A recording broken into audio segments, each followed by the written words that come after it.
પ્રભુ ઈસુના જીવંત અને પવિત્ર ત્રિએક નામમાં વાલા ભાઈઓ અને બહેનો, આપ સર્વને લોગોસ બાઇબલ સ્ટડી તરફથી હું પ્રેમી સલામ પાઠવું છું.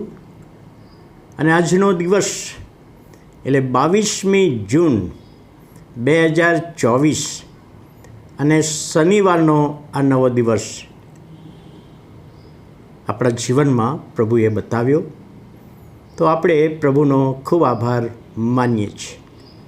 આ દિવસોમાં પ્રભુ આપણને વધતી કૃપા આપે, દોરવણી આપે, સહાય પૂરી પાડે.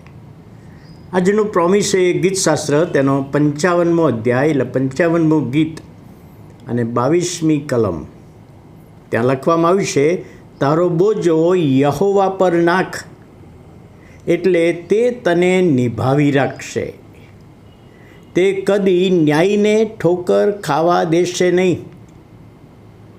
આ પ્રભુનું જીવંત વચન દાઉદને જે પવિત્ર આત્માના સામર્થ્યમાં મળ્યું, અને તારો બોજો યહોવા પર નાખ, એટલે યહોવા તને નિભાવી રાખશે અને કદી ન્યાયી માણસને ઠોકર ખાવા દેશે નહીં, પડી જવા દેશે નહીં. જો કે તે પડી જાય તો પણ છેક જમીન દોષ થશે નહીં, એવું પણ કહેવામાં આવ્યું છે.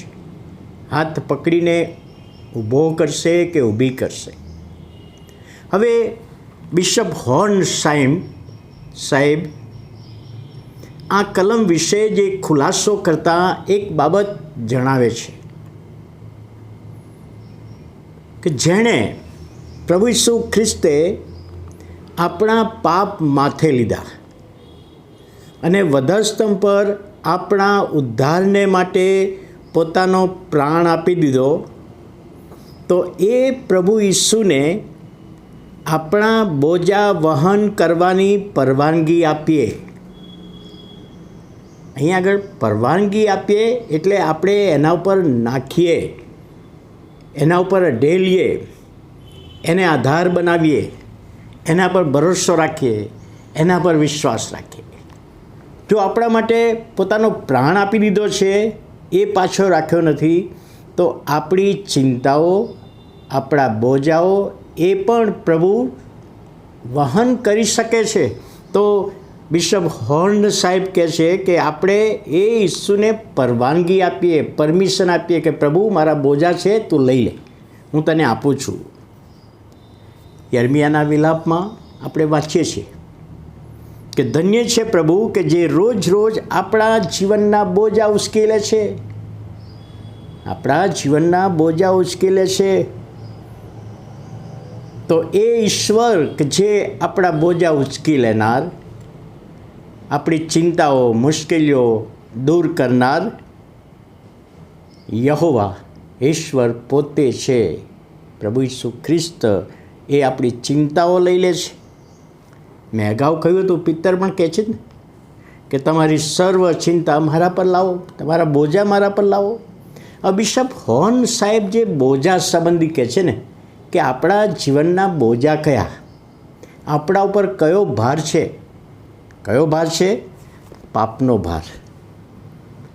પાપનો ભાર છે. આપણે અસંખ્ય રીતે પાપ કરીને પ્રભુથી દૂર થયા છીએ. વિચાર, વાણી ને વર્તન દ્વારા આપણે પાપ કરીએ છીએ, ઈશ્વરની આજ્ઞા તોડીએ છીએ. એ બોજો છે આપણા ઉપર.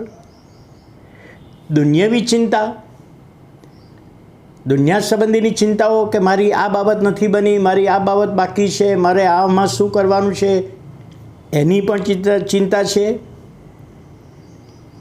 ત્યારે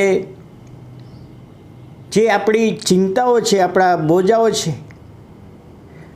શારીરિક બોજાઓ છે, શારીરિક સંબંધી તકલીફો છે, માનસિક સંબંધી જે બાબતો છે, કૌટુંબિક જીવન સંબંધીની બાબતો છે, કદાચ નોકરીના સંબંધી કે સેવાના સંબંધી પણ જે બાબતો હોય, ત્યારે પ્રભુ ઈસુનું મહાન આમંત્રણ આપણે યાદ કરીએ છીએ.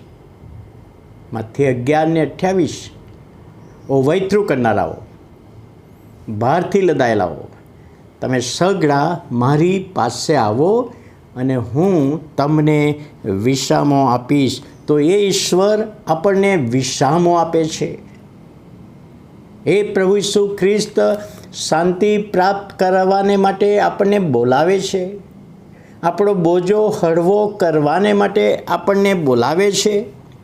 અને ત્યાર પછી બીજી બાબત લખી છે, તે કદી ન્યાયને ઠોકર ખાવા દેશે નહીં. ભાર લઈને જતા હોય રસ્તામાં, માથા ઉપર ભાર હોય, વજન હોય, અને સામાન્ય ઠોકર આવે તો પડી જવાય, એ પ્રેક્ટિકલ બાબત છે.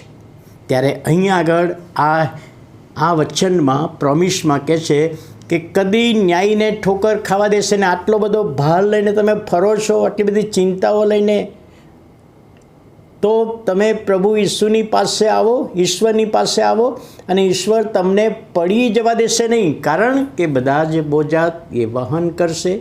બધા જ બોજા, ચિંતાઓ, મુશ્કેલીઓ, પ્રશ્નો, મૂંઝવણો, બધી જ બાબતો દૂર કરશે અને કહે છે ન્યાયને ઠોકર ખાવા દેશે નહીં. તો એવો આપણો પ્રભુ છે.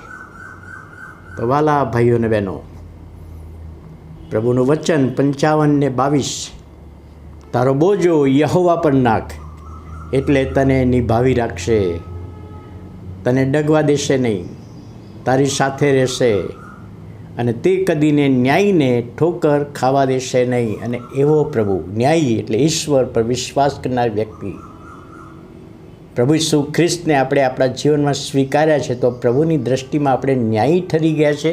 તો ઠોકર ખાવા દેશે નહીં, પડવા દેશે નહીં. અને આ વચન દ્વારા પ્રભુ એનો આશીર્વાદ આપે, દોરવણી આપે, સહાય પૂરી પાડે. પ્રાર્થના કરીએ. વાલા પ્રભુ, અમે તમારો આભાર માનીએ છીએ, તમારા નામને ધન્યવાદ આપીએ છીએ કે આજે જે વચન, જે પ્રોમિસ તમે એમને સમજાવ્યું, બતાવ્યું, આત્માની દોરવણી આપી, એનો આશીર્વાદ પ્રભુ ઘણા બધાને મળે. પ્રભુ, આજ બાબત ચિંતા, મુશ્કેલીઓ, મૂંઝવણ અમારા જીવનોમાં છે, તો તમારી પાસે લાવીએ અને અમે હળવા થઈએ, શાંતિ અનુભવીએ, એ વિનંતી અને પ્રાર્થના પ્રભુ ઈસુના નામે સાંભળો અને માન્ય કરો. આમેન.